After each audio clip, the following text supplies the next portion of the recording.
참다운 교회 생활을 위해 하나님의 최고의 보배이신 영광스럽고 탁월하신 그리스도에 대한 이상과 체험과 누림을 가짐.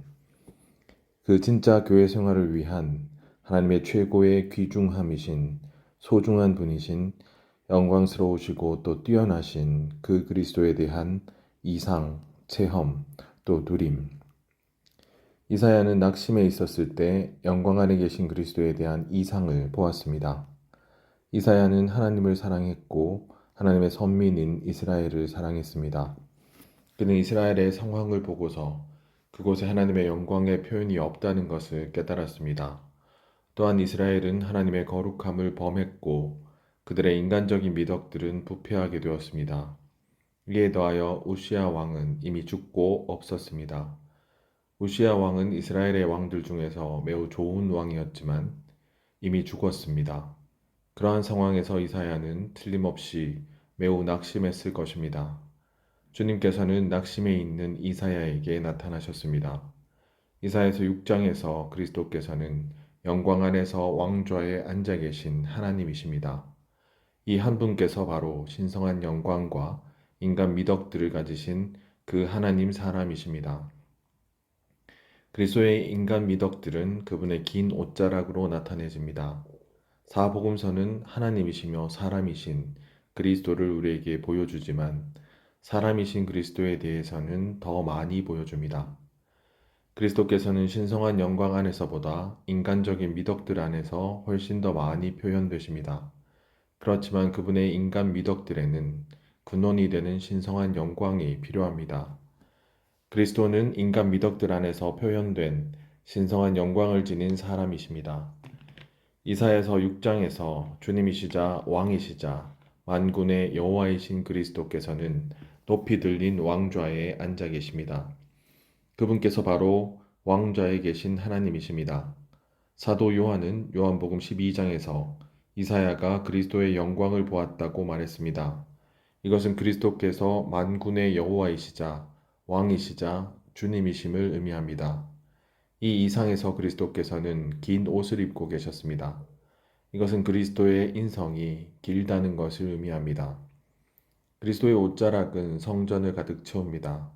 이사야에게 나타나셨던 주님께서는 연기로 상징되는 신성한 영광 안에서 그분의 옷자락으로 상징되는 인간 미덕들을 지니시고 높이 들린 왕좌 위에 계셨습니다. 그분의 거룩함은, 그분의 신성함은 그 스랍들에 의해 유지됩니다. 받쳐집니다. 붙잡힙니다. 이사야서 6장 8절부터 10절까지에서 우리는 이사야가 보냄을 받은 것을 봅니다. 그는 신성한 영광과 인간 미덕들로 충만하시고 거룩함 가운데 계신 그리스도에 의해 보냄을 받았습니다. 그리스도의 거룩함은 그분의 의에 근거합니다. 5장 16절은 그러나 만군의 여호와는 심판으로 높아지시며 거룩하신 하나님은 의로 자신의 거룩함을 나타내신다 라고 말합니다. 하나님께서는 그분의 의로 거룩하게 되십니다. 의로운 사람은 거룩하게 된 사람입니다. 그는 속되지 않고 거룩하며 하나님께 속하도록 분별된 사람입니다. 하나님께서 의로우심으로 거룩하시며 속된 사람들로부터 거룩하게 되시고 구별되십니다. 사복음서에서 예수님께서는 항상 의로우셨기 때문에 확실히 구별되고 유일하며 특별한 분이셨습니다. 따라서 그분은 거룩하시고 신성하시고 거룩하게 되십니다. 신성하게 되십니다. 이사야는 신성한 영광에 이르지 못하고 신성한 거룩함을 범하며 인간 미덕들이 부패한 사람들에게 그리스도에 의해 보내어졌습니다. 이사야 6장 5절. 그는 주님에 의해 보냄을 받았는데 이것은 이스라엘이 그리스도의 거룩함 안에서 그분의 인간 미덕들을 지니고 신성한 영광을 표현하도록 하기 위한 것이었습니다.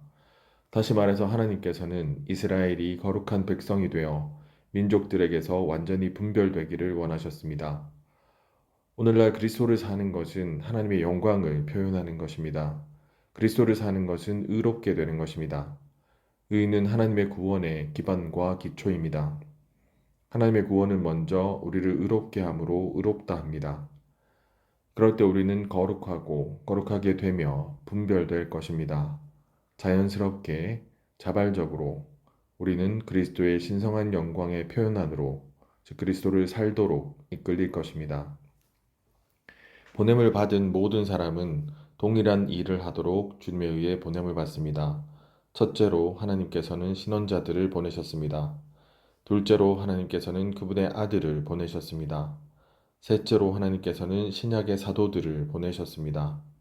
하나님께서는 이들 모두를 보내셔서 그분께 선택받은 사람들을 그리스도를 사는 상태 안으로 이끌고자 하셨습니다. 하나님의 갈망은 그분의 백성이 의를 살아 자신이 거룩한 백성이며 민족들과 다르고 구분된다는 것을 보여주는 것이었습니다. 그러면 그분의 백성은 그리스도의 신성한 영광을 표현하게 될 것입니다. 그리스도를 사는 것은 그리스도의 거룩함과 의 안에서 그리스도의 신성한 영광을 표현하는 것입니다. 우리는 의로운 백성, 거룩한 백성이어야 하고 신성한 영광으로 충만한 백성이어야 합니다. 그럴 때 우리는 그리스도를 사는 이들일 것입니다. 이사야는 낙심해 있었을 때 영광 안에 계신 그리스도에 대한 이상을 보았습니다. 악을 선이라 하고 선을 악이라 하는 이들, 어둠을 빛에 두고 빛을 어둠에 두는 이들, 쓴 것을 단 것에 두고 단 것을 쓴 것에 두는 이들에게 화가 있으리라고 하신 주님의 경고의 말씀에서 우리는 이사야 시대에 있었던 악한 상황을 볼 수 있습니다. 이사야 5장 20절. 하나님께서 선택하시고 사랑하신 백성의 반역과 죄악과 부패에도 불구하고 주님이시자 왕이시자 만군의 여호와이신 그리스도께서는 여전히 영광 가운데서 높이 들린 왕좌에 앉아 계십니다. 이사야가 본 분은 그리스도였습니다. 요한은 이 땅에서의 그리스도의 생활과 일을 설명하면서 이사야가 그분의 영광을 보았기 때문에 그분에 대하여 말한 것이었다 라고 하였습니다. 요한복음 12장 41절. 왕좌에 앉으신 영광스러우신 그리스도에 대한 이상을 보려면 우리의 영을 사용하여 이사야의 경고의 말씀, 이사야 6장 9절부터 10절에 주의를 기울여 주님께서 우리의 내적 눈을 열어주시고 우리의 마음을 부드럽게 하시며 우리의 마음을 주님께 돌이키게 하심으로 우리의 눈몸과 질병을 내적으로 치료해 주시기를 기도해야 합니다. 그리스도의 긴 옷은 주로 그분의 인성 안에서 그리고 그분의 인성을 통해 표현되는 그분의 미덕의 광채를 상징합니다. 그리스도께서 긴 옷을 입으셨다는 것은 그분께서 사람의 형상으로 이사야에게 나타나셨다는 것을 가리킵니다. 그리스도께서는 그분의 인간 미덕들 안에서 표현된 신성한 영광을 지니시고 왕좌에 앉으신 하나님 사람이십니다. 이사야는 의에 근거한 거룩함을 지니신 그리스도를 보았습니다. 스랍들은 삼일 하나님의 체현이신 그리스도의 거룩함을 상징하거나 대표합니다.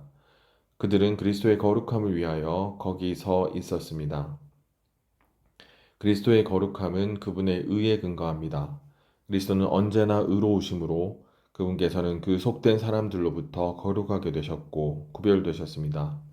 이 이상을 본 결과 이사야는 종결되고 죽게 되었으며 자신의 입술이 부정한 사람이고 입술이 부정한 백성 가운데 거주한다는 것을 깨달았습니다.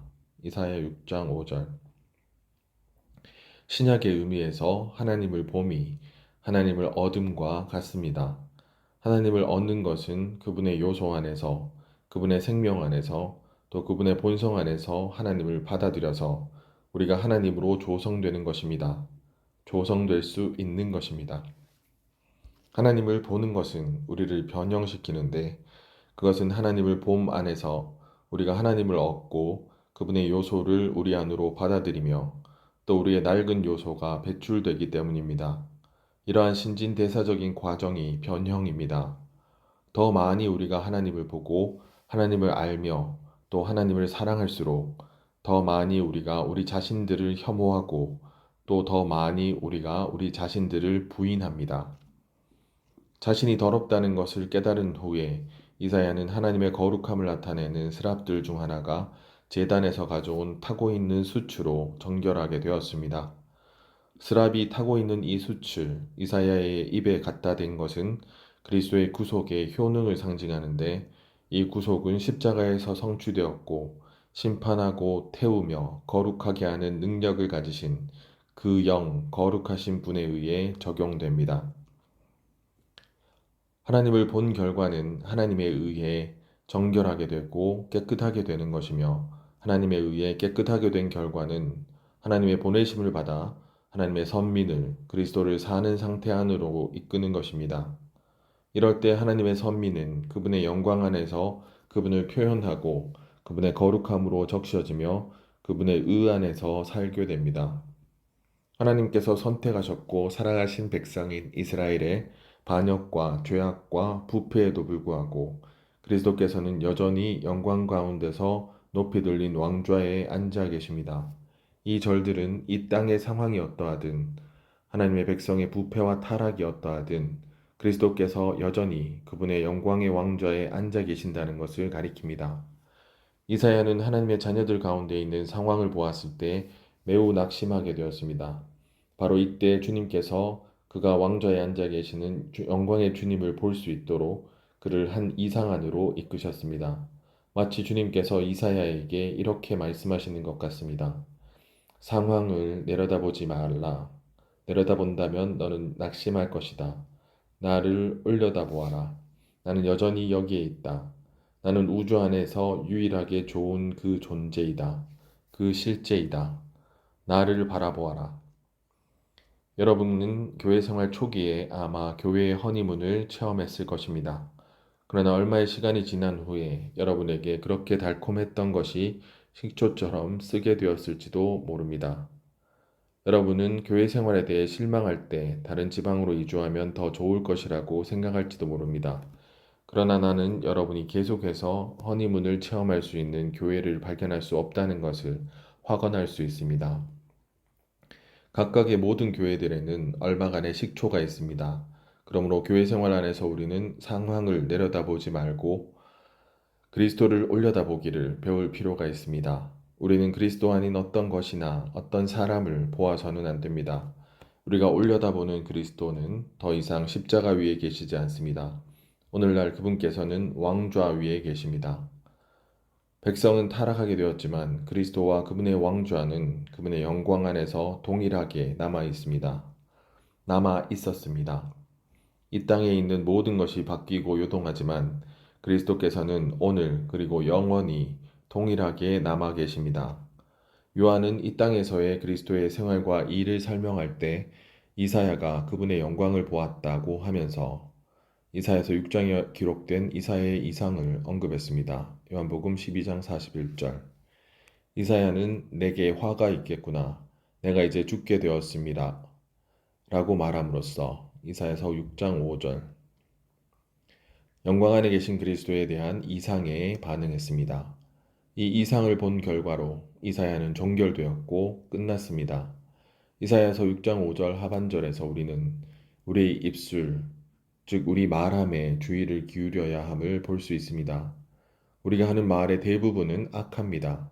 왜냐하면 우리의 말은 대부분 비평의, 비난의 말이기 때문입니다.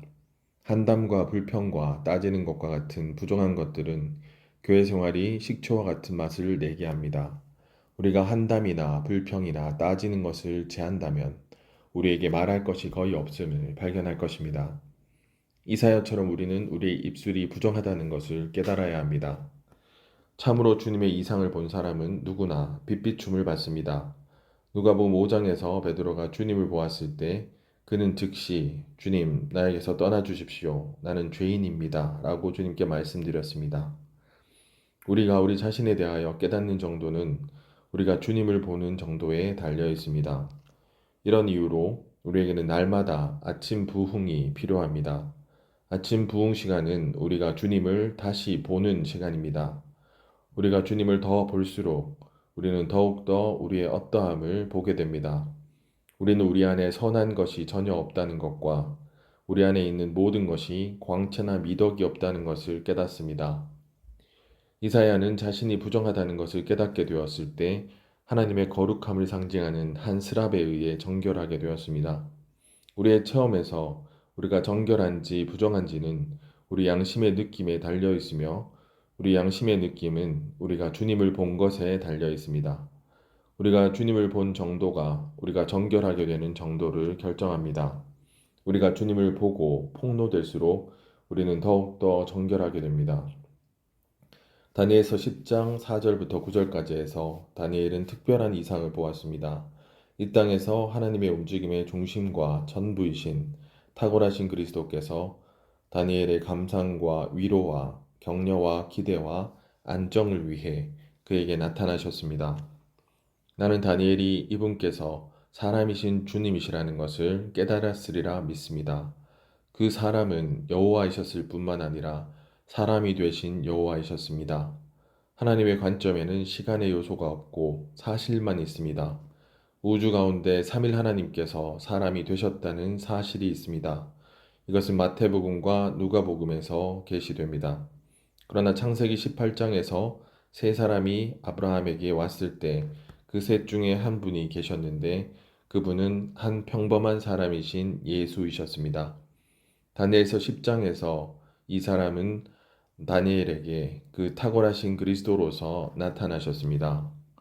첫째로 탁월하신 그리스도께서는 포로되어 있는 그분의 선민을 돌보시기 위해 제사장 직분을 지니시고 나타나셨습니다.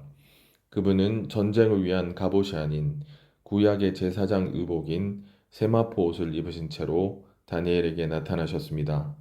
다니엘서 10장이 기록된 때에 하나님의 중심과 전부이신 그리스도께서는 포로 상태에 있었던 이스라엘 자손을 친히 돌보는 제사장이셨습니다.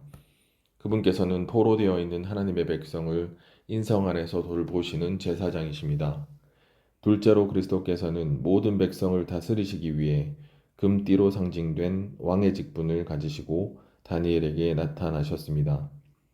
띠는 강화하는 것입니다. 그리스도의 왕의 직분은 세마포가 아닌 금으로 상징됩니다.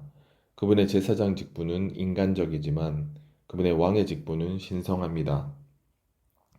그리스도께서는 하나님의 백성이 귀하게 여기도록 녹주석 같은 그분의 몸으로 상징되는 것처럼 보배로움과 존엄함을 지니시고 나타나셨습니다. 여기서 녹주석에 해당하는 히브리어 단어는 청록색이나 황색빛의 보석을 가리킬 수 있는데 이것은 체험되신 그리스도께서 신성하시고 황색, 생명으로 충만하시며 녹색, 하늘에 속하심을 청색 상징합니다.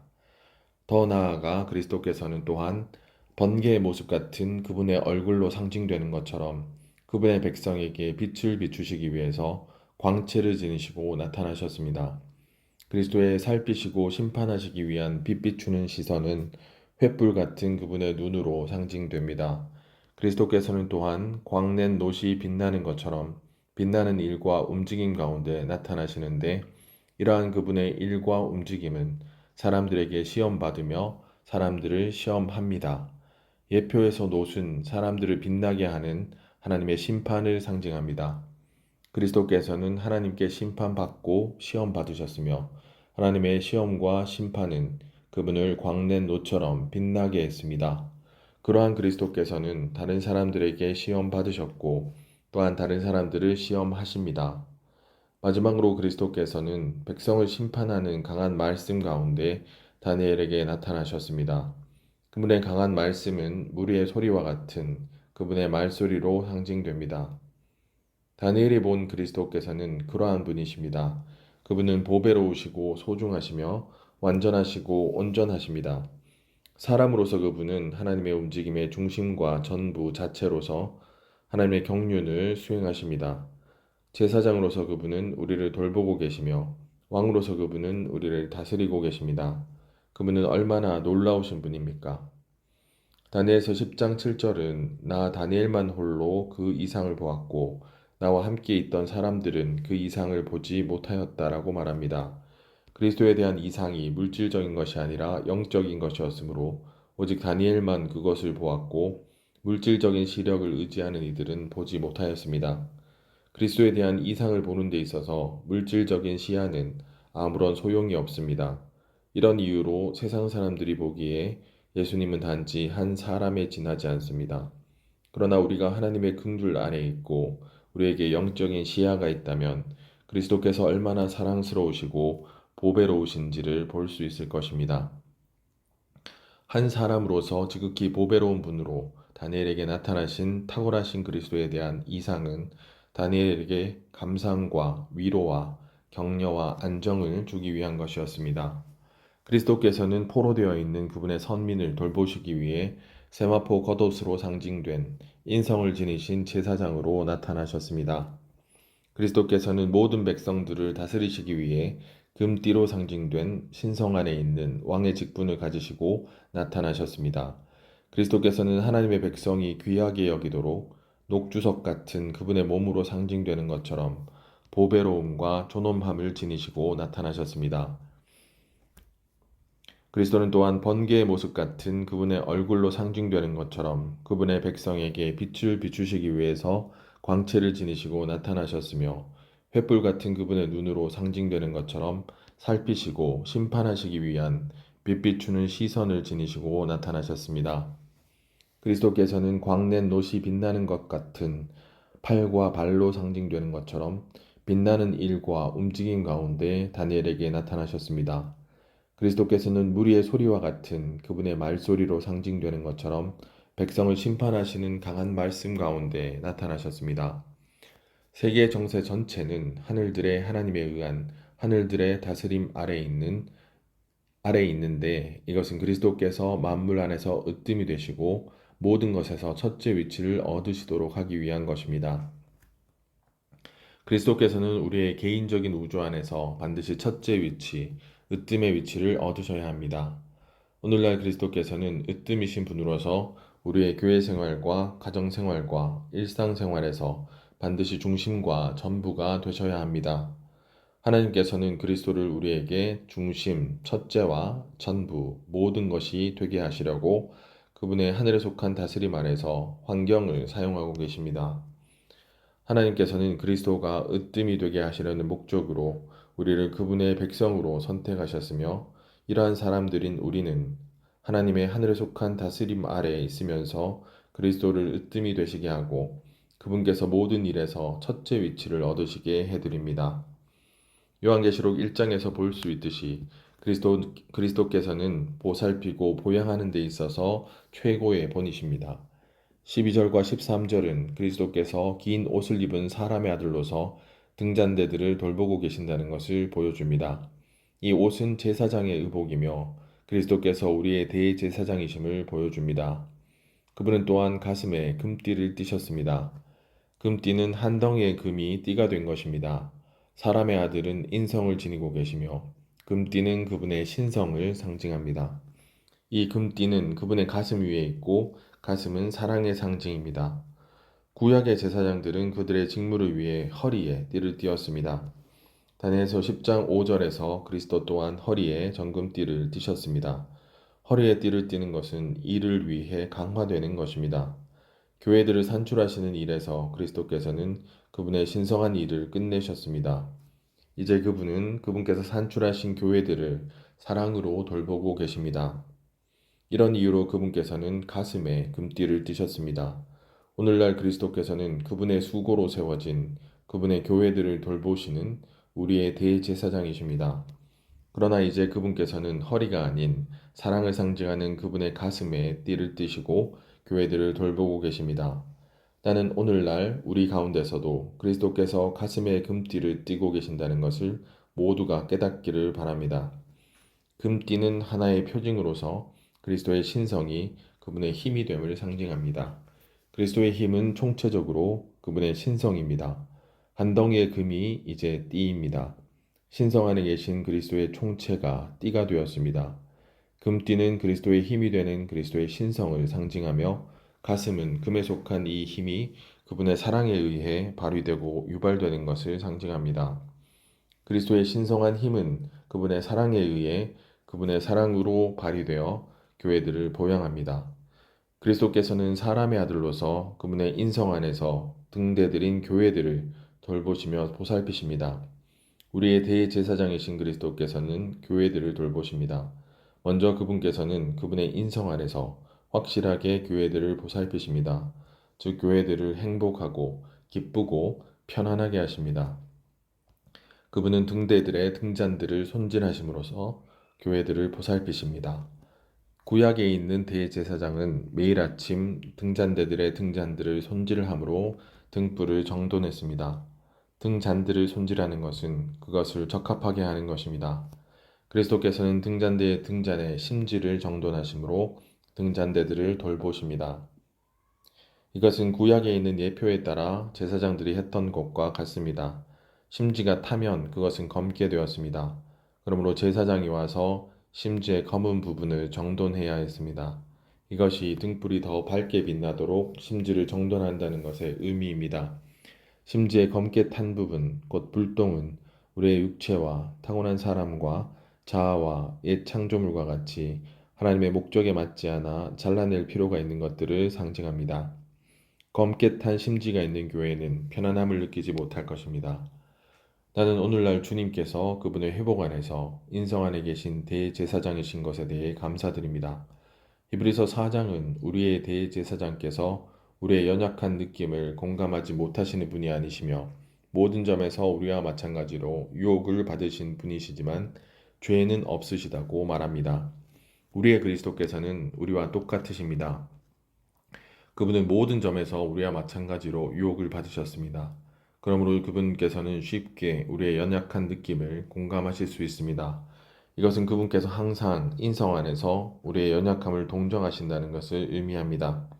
그분께서는 인성 안에 계신 대제사장으로서 항상 우리를 보살피심으로 돌보시는 분이십니다. 요한은 그의 영 안에서 영광스러우신 그리스도께서 대제사장으로서 금 등잔대들 사이를 거닐고 계신 것에 대한 이상을 받았습니다.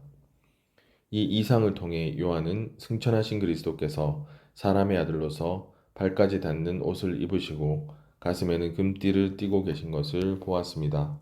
사람의 아들은 인성을 지니신 그리스도이시고 금띠는 그분의 신성을 상징하며 가슴은 사랑의 상징입니다. 다니엘서 10장에서 그리스도께서는 신성한 일을 위해 허리에 띠를 띠심으로 강화되셨는데 이것은 교회들을 산출하시기 위한 것입니다. 그러나 요한계시록 1장에서 그리스도께서는 가슴에 띠를 띠시고 그분께서 그분의 사랑으로 산출하신 교회들을 돌보고 계십니다. 금띠는 그리스도의 신성한 힘인 그리스도의 신성을 상징하며 가슴은 금에 속한 이 힘이 그분의 사랑에 의해 그분의 사랑으로 발휘되고 유발되어 교회들을 보양한다는 것을 상징합니다. 그리스도께서는 사람의 아들로서 그분의 인성 안에서 교회들을 돌보시며 보살피십니다. 그리스도께서는 등잔대들의 등잔들을 손질하심으로 적합하게 하시면서 우리를 보살피심으로 행복하고 기쁘며 편안하게 하십니다. 주님의 임재는 부드럽고 따뜻한 분위기를 제공하므로 우리의 존재를 보살펴 우리에게 안식과 위로와 치료와 씻김과 격려를 줍니다. 우리는 교회 안에서 주님의 임재에 보살피는 분위기를 누리면서 보양하는 생명 공급을 받을 수 있습니다. 그리스도께서는 등잔대의 등잔들의 심지를 정돈하시면서 우리가 빛을 비추는 데 방해되는 부정적인 모든 것을 잘라내십니다. 심지의 검게 탄 부분, 곧 불똥은 우리의 육체와 타고난 사람과 자아와 옛 창조물과 같이 하나님의 목적에 맞지 않아 잘라낼 필요가 있는 것들을 상징합니다. 그리스도께서는 교회들 사이의 모든 차이점, 잘못된 행위와 결함과 실패와 결점을 잘라내 버리심으로 교회들을 본질과 외양과 표현에서 똑같이 되게 하십니다. 그리스도께서는 인간적이실 뿐 아니라 신성하십니다. 그분은 사람의 아들로서 금띠를 띠고 계시는데 이 금띠는 그분의 신성한 힘인 그분의 신성을 상징합니다. 그분의 신성한 힘인 그분의 신성은 다양한 방식으로 교회들을 보양합니다. 그분께서는 힘 있는 띠인 신성을 가지신 대제사장으로서 세 단계의 충만한 사역 안에 계시는 모든 것을 포함하신 그리스도이신 그분 자신으로 우리를 보양하십니다. 오늘날 우리의 그리스도께서는 우리의 대제사장이십니다. 그분께서는 인성 안에서 우리를 보살피고 계십니다. 동시에 신성 안에서 그분께서는 그분의 인격의 모든 긍정적인 방면들로 우리를 보양하고 계십니다. 그분께서는 회복 안에서 두 가지 방식으로 교회들을 돌보고 계십니다. 인성 안에서 그분께서는 우리를 보살피셔서 합당하게 하시면서 행복하고 기쁘고 편안하게 하십니다. 신성 안에서 그분께서는 우리를 보양하셔서 우리가 신성한 생명 안에서 자라고 성숙함으로 그분의 이기는 이들이 되어 그분의 영원한 경륜을 성취하게 하십니다. 그리스도의 눈은 지켜보고 감찰하며 살피고 빛비춤으로써 심판하고 주입하기 위한 것입니다. 우리는 반드시 그분의 눈에 대한 모든 방면, 특별히 주입하는 방면을 체험해야 합니다. 그분의 눈은 그분의 존재 전체를 우리에게 주입합니다. 그분의 주입하는 눈은 끊임없이 타오르는 불꽃입니다. 이것은 우리의 체험에 의해 입증될 수 있습니다. 우리가 구원받은 날 이후로 그리스도의 눈은 우리에게 빛을 비추고 주입하는 타오르는 불과 같았습니다. 또한 그분의 눈은 우리를 분발시켜 뜨거워지게 합니다. 그리스도께서 우리를 바라보시면 우리는 결코 전처럼 차가워질 수 없습니다. 우리를 바라보심으로써 그분께서는 우리를 불태우시고 주님 안에서 우리를 분발시키십니다. 우리가 아내에게 무언가를 숨기려고 할 때 주님께서 오셔서 빛을 발하는 일곱 눈으로 우리의 존재를 꿰뚫어 보시고 우리의 참 상태를 드러내실 것입니다. 나는 이러한 체험을 수백 번 가졌습니다. 내가 다른 이들, 특히 나와 가까운 사람들과 다투려고 할 때 그리스도의 빛을 발하는 눈이 나를 지켜보고 있었으므로 나는 말을 계속할 수 없었습니다. 그분께서 빛을 발하셔서 나의 입을 다물게 하셨습니다. 주님께서 영원히 살아계신 하나님이심을 알아야만 비로소 우리의 영 안에서 주님의 실질적인 임재를 느낄 수 있습니다. 이것은 결코 어떤 느낌이나 상상이나 심리작용이 아닙니다. 아브라함은 하나님을 오랫동안 따른 후에 하나님을 깊이 인식하기 시작했습니다. 그래서 아브라함은 브엘세바에 에셀 나무를 심고 그곳에서 영원하신 하나님 여호와의 이름을 불렀습니다. 창세기 21장 33절. 다니엘은 사람들에게 살아계신 하나님의 종이라 불렸습니다. 그가 사자굴에 던져졌을 때 그의 하나님께서 사자들의 입을 막으시니 사자들이 그를 해치지 못하였습니다. 조지 밀러는 이렇게 말했습니다. 만일 우리가 하나님과 동행하며 하나님께 은혜를 입어서 때맞추어 도움을 얻기를 앙망한다면 영원히 살아계시는 하나님께서 우리를 잘못 인도하지 않으실 것임을 보증해 주실 것입니다. 주님 안에서 연장한 한 형제는 하나님께서 한 번도 그를 잘못 인도하신 적이 없다고 간증했습니다. 심한 어려움과 감당이 어려운 시험과 극심한 가난과 궁핍 가운데서도 하나님께서는 지금까지 한 번도 나의 일을 잘못되게 하신 적이 없습니다. 내가 그분의 은혜를 통해 그분을 신뢰할 수 있는 것은 그분께서 항상 나에게 공급해 주셨기 때문입니다. 나는 기쁘게 그분의 이름에 대해 말할 것입니다. 어떤 저자는 마르틴 루터가 겪은 일을 말했습니다. 루터가 한 번은 그의 앞에 위험이 도처에 숨어 있음을 느껴 마음에 걱정과 두려움이 가득 차 있었습니다. 이때 그는 자신이 높은 곳에서 오는 힘을 붙잡아야만 해방받을 수 있다는 것을 깨달았습니다. 그는 혼자 앉아서 탁자 위에 다음과 같이 적었습니다. 그분은 영원히 살아계십니다. 이러한 말로 그는 기쁘게 되고 부흥되었습니다. 사람은 켜져 있는 등과 같기 때문에 늦든 빠르든 꺼질 것입니다. 오직 그분만이 참 빛이시고 모든 빛의 근원이시며 영원히 계시는 분이십니다. 형제자매들이여, 아브라함이 부르고 다니엘이 섬기며 뮬러가 믿고 마틴 루터가 알았던 영원하신 하나님께서 바로 우리가 속해 있고 섬기고 있는 하나님이십니다. 우리는 마땅히 그분께 경배하고 즐거이 그분의 이름을 찬송해야 합니다. 그리스도께서는 가슴에 있는 금띠로 상징된 그분의 신성과 신성한 사랑으로 교회들을 돌보시면서 보양하십니다. 그리스도께서는 육체되심과 포함과 강화, 이렇게 세 단계로 된 그분의 충만한 사역 안에서 모든 것을 포함하신 그리스도이신 그분 자신으로 우리를 보양하십니다. 이것은 우리가 신성한 생명 안에서 자라고 성숙하여 그분의 영원한 경륜을 성취하는 그분의 이기는 이들이 되게 하시려는 것입니다.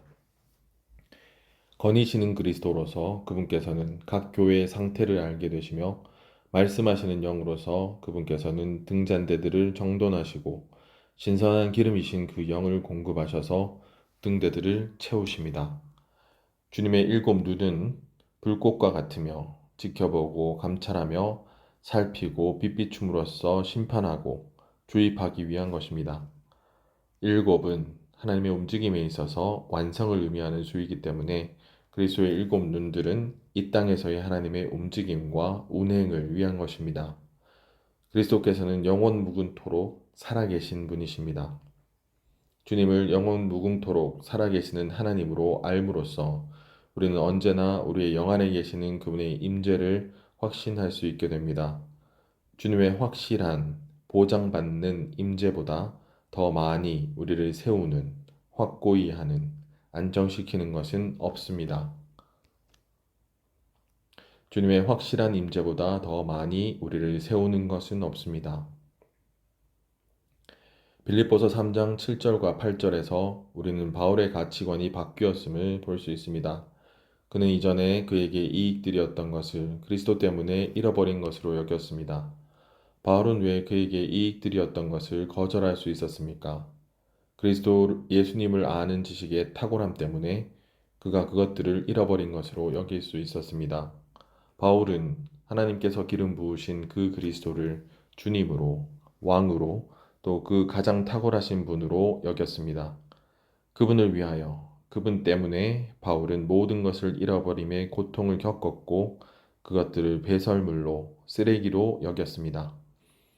이것이 한 그리스도인에게 일어나는 가치 판단에 있어서의 변화의 종류입니다.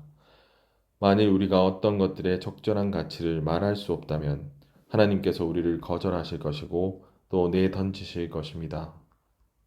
하나님께서는 우리가 가치 없는 것에서부터 귀한 것을 끌어내서 우리가 그분의 입이 될 수 있기를 요구하십니다. 주님께서 우리에게 그 빛을 주셔서 우리의 가치관에 있어서 한 철저한 변화를 가져 우리가 그 가장 뛰어난 몫을 선택하는 것을 알게 되기 바랍니다. 새 예루살렘의 구조의 기본 요소들은 금과 진주들과 보석들입니다. 금은 그 아버지 하나님의 신성한 본성을 가리키고 또 진주들은 그리스도께서 그분의 승리하시는 죽음과 생명을 분비하시는 부활 안에 있는 그리스도의 산출물을 가리킵니다. 보석들은 그 영께서 하나님의 건축물을 건축하시기 위해 그분의 신성한 요소로 변형시키는 일 안에 있는 그 영의 산출물을 나타냅니다.